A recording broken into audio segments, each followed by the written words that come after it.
नमस्कार दोस्तों, आप सभी का स्वागत है आज के एक फिर न्यू कहानी में। आज की कहानी में हम लोग देखने वाले हैं यानी जो व्यक्ति अच्छे कर्म करते हैं उनका भाग्य भी बदल जाता है और जो व्यक्ति बुरे कर्म करते हैं उनका भाग्य भी साथ नहीं देता है। तो आज की कहानी भाग्य पर आधारित है। भाग्य कैसे कर्म से बदलता है इस कहानी के माध्यम से हम लोग समझने का प्रयास करेंगे। इसीलिए मेरे दोस्तों कहानी को पूरा सुनना। जो भी साथी पहली बार आए हैं चैनल को सब्सक्राइब कर लेना और नोटिफिकेशन को ऑन कर लेना। चलिए कहानी को शुरू करते हैं। एक प्यारा सा गांव था। उस गांव में यानी एक किसान रहा करता था। किसान के दो बेटे थे। बड़ा बेटा उसका कहे तो अंधा था और छोटा बेटा सही था जो कि उसको दिखाई देता था। किसान इतना गरीब था कि उसके पास खाने के लिए भी दाने दाने के लिए तरस रहा था। वो अपने दोनों बेटे से भीख मंगवाता, उससे जो भी मिलता उसी से उनका जीवन याचिका चलता। एक दिन की बात है, किसान का तबीयत काफ़ी तेज़ खराब हो जाता है।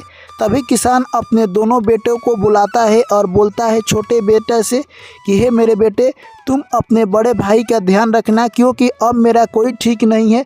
मैं इस दुनिया में रहूं या ना रहूं, तुम अपने बड़े भाई का ध्यान रखना। मैं ये जिम्मा तुम्हें सौंप कर इस दुनिया को छोड़कर जा रहा हूं क्योंकि मेरी अब कोई गारंटी नहीं है। छोटा भाई कहता है पिताजी ऐसी बातें आप ना बोले और मैं अपने बड़े भाई का ध्यान रखूँगा ज़रूर। दोस्तों यह बात कहते ही पिताजी इस दुनिया को छोड़कर चल बसे और वो दोनों लड़के रोने लगे। वो काफ़ी उदास हुए। कुछ दिनों तक फिर से उनका ज़िंदगी अपने पटरी पर आ गया। अब वो दोनों एक साथ भीख मांगने के लिए निकल जाया करते। शाम को आते, जो भीख मिलता उसी से अपना जीवन याचिका करते। दोस्तों धीरे धीरे उनको और दिक्कत बढ़ने लगी।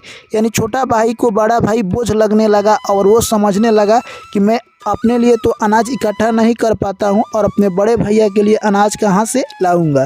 दोस्तों वो सोचने लगा कि इनका साथ छोड़ देना ही हमारे लिए बेहतर होगा। वो एक दिन प्लानिंग बनाता है और अपने बड़े भाई को लेकर जंगल में चले जाता है। जंगल में ले जाता है और एक पेड़ के पास बैठा देता है और वहीं पर अपने बड़े भाई को रस्सी से बांध देता है और बोलता है कि हे भैया, आप यहीं पर रहें, किसी के बहकावे में नहीं जाइएगा। मैं कुछ समय में इस शहर से आता हूँ कुछ सामान लेकर खाने के लिए। दोस्तों उसका बड़ा भाई नहीं समझता था कि मेरा छोटा भाई मेरे साथ धोखा कर रहा है। वह वहीं पर नादान बनकर बैठा रहा। तभी तक छोटा भाई वहाँ से मौका पाकर निकल जाता है। अब देखते देखते शाम हो गया, तब तक उसका छोटा भाई नहीं आया। बड़े भाई के मन में यानी ख्याल आने लगा कि मेरा छोटा भाई मेरे साथ धोखा दे दिया है। तभी उसको याद आता है कि मेरे पॉकेट में एक छुरी है। छुरी निकालता है और उस रस्सी को काट लेता है और काट कर उसको तो दिखाई नहीं देता। अब वहीं पर वो बैठ गया। तभी देखता है कि जंगल से आवाज़ आने लगी कुछ खूंखार जानवरों की। वो सोचता कि अब तो मेरी जान आफत में आ गई है। वो धीरे धीरे जैसे तैसे कर उस पेड़ के ऊपर चढ़ जाता है और वहीं पर बैठ जाता है। तभी उसे आवाज़ सुनाई देती है कि यहाँ पर बहुत सारे जानवर, हाथी, चीता, भालू, सियार, लोमड़ी, गधा, बहुत सारे जानवर आकर बैठ गए। तभी वो और डर जाता है और भगवान से प्रार्थना करने लगता है। तभी शेर आता है और बोलता है कि हे लोमड़ी बहन, तुम कुछ ऐसी बातें बताओ जिससे हम लोगों का विकास हो यानी मानव का कल्याण हो। तभी लोमड़ी कहती है कि जो व्यक्ति अगर अंधा होगा या कोई भी जीव जंतु अंधा होगा तो वो इस पेड़ का अगर कहे तो छाल छीलकर इसका रस अपने आँख में डाल लेगा तो उसका आँख की रोशनी वापस लौटकर आ जाएगी। तभी शेर कहता है कि आपने तो क्या बात बता दी। ये तो बात हम लोग नहीं जान रहे थे क्योंकि इसी पेड़ के नीचे हम लोग कई दिनों से बैठ रहे हैं और हम लोगों को यही पता नहीं था। तभी सभी जानवर लोमड़ी को शाबाशी देने लगे और कहने लगे कि लोमड़ी इसीलिए चालाक जानवर होती है। तभी शेर कहता है कि चीता भाई, तुम एक ऐसी बात बताओ जिससे कि हम लोग यानी तुम्हारी बातों से प्रसन्न हो। तभी वो चीता कहने लगा कि हम जिस राज्य में रहते हैं उसी राजा की एक लड़की है जो कि वो काफ़ी बीमार पड़ी हुई है। उसका बीमारी जो भी ठीक करेगा उसे राजा बहुत सारा धन दौलत और सोना चांदी गहना देगा। यह बात सुनकर यानी शेर कहने लगा कि उसकी बीमारी ठीक कैसे होगी। तभी चीता कहता है कि उसकी बीमारी कुछ नहीं है, वो जहाँ पर सोती है वहीं पर एक उसके पलंग के नीचे बिल्ली आकर रहती है। अगर उस बिल्ली को मारकर भगा दिया जाए तो उसका सारा बीमारी ठीक हो जाएगा। यह बात अंधा व्यक्ति सुनता है। तभी शेर कहता है कि हे सियार भाई, तुम तो सबसे चालाक हो, तुम कुछ बात बताओ जिससे मैं प्रसन्न हूँ। तभी सियार कहता है क्या आपको पता नहीं है हमारे राज्य के पास ही में एक गांव है जहां पर सभी लोग यानी कहे तो लूल लंगड़ और यानी कहे तो ऐसे जन्म ले रहे हैं जिनका कोई उद्देश्य नहीं है इस धरती पर जीने का, यानी वो सारे लोग विकलांग हो रहे हैं। आखिर क्यों, आपको पता है? इसलिए कि यहाँ से कुछ दूरी पर एक बरगद का वृक्ष है। उसी बरगद के वृक्ष में एक सर्प रहता है। उस सर्प को जो भी व्यक्ति जाकर दूध पिला देता है तो वो सर्प दूध पीकर यहाँ से अगर चला जाता है तो उस गांव के सभी लोग विकलांग होते हैं, वो लोग नहीं होंगे और सभी लोग लंबी उम्र जीने लगेंगे।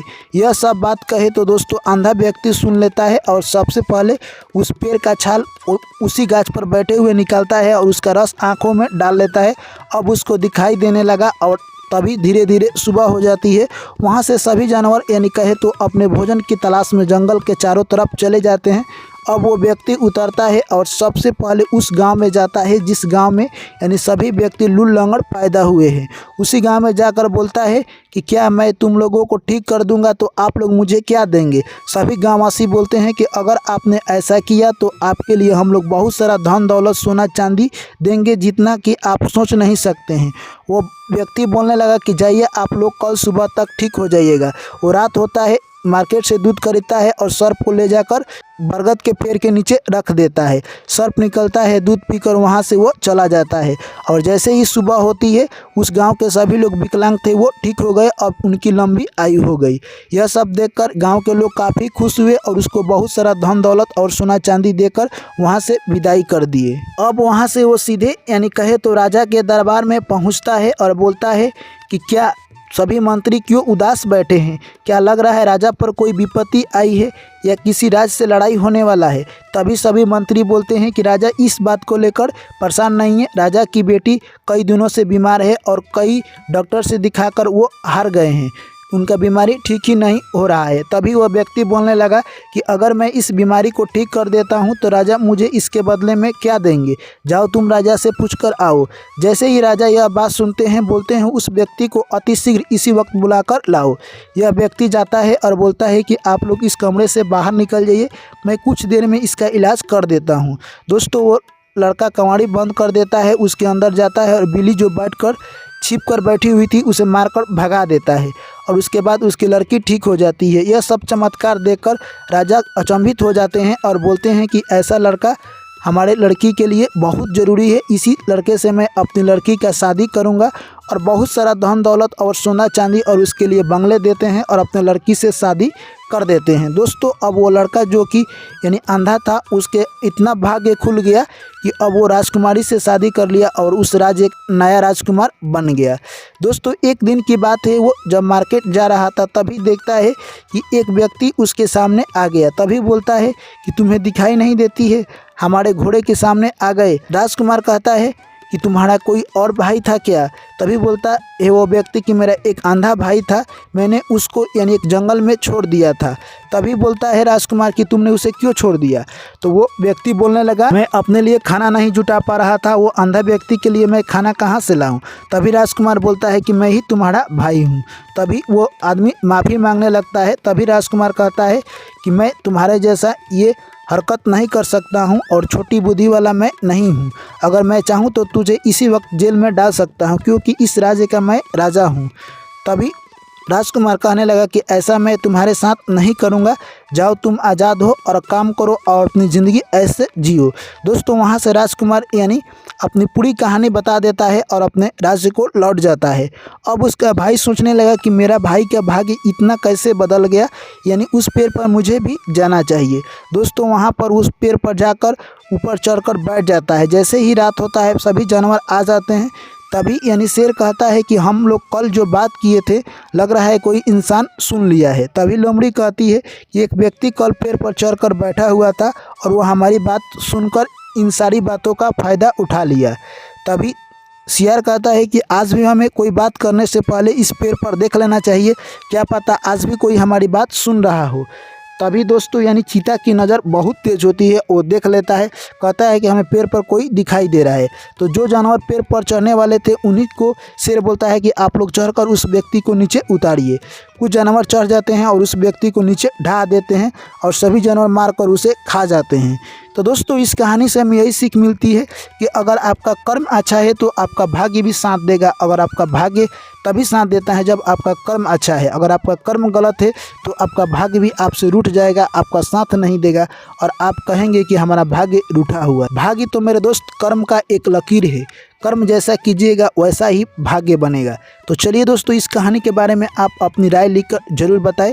कैसी लगी कहानी वो भी कमेंट कर जरूर बताएं। जो भी साथी पहली बार आए हैं चैनल को सब्सक्राइब कर लीजिए और नोटिफिकेशन को ऑन कर लीजिए। फिर आप लोग से मिलते हैं एक ऐसी ही नई कहानी के साथ। तब तक के लिए सभी साथियों को मेरा प्यार भरा नमस्कार।